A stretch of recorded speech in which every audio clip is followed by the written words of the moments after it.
Сәлеметсіздер ме? Мен Сәулет мектеп-лицейінің 10 сынып оқушысы Орақова Инабат. Бүгінгі таныстырғалы отырған жобамның тақырыбы Тасқала ауданының көрнекті жерлері. Жобамның мақсаты Тасқала ауданының көрнекті жерлерін және тарихымен таныстыру. Аудан Ресей Федерациясының Саратов облысы аумағымен Батыс Қазақстан облысының Ақжайық, Бәйтерек, Казталов аудандарымен шектесіп жатыр. Аудан орталығы Тасқала, облыс орталығы Орал қаласынан 80 шақырым жерде орналасқан. Аудан Қазақстан мен Орталық Азияны Ресейдің Еуропалық бөлігімен жалғайтын темір жол және Орал, Тасқала Ресей Федерация бойында шектелген.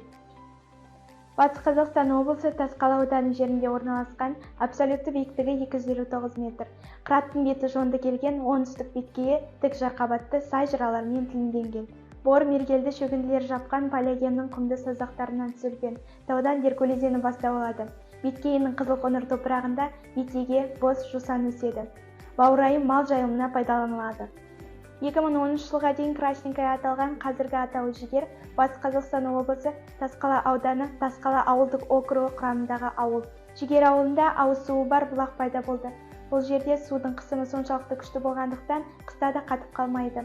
Қорытындылай келе, Тасқала ауданының тарихын терең екендігіне және көрікті жерлерінің көп екендігіне көз жеткіздік.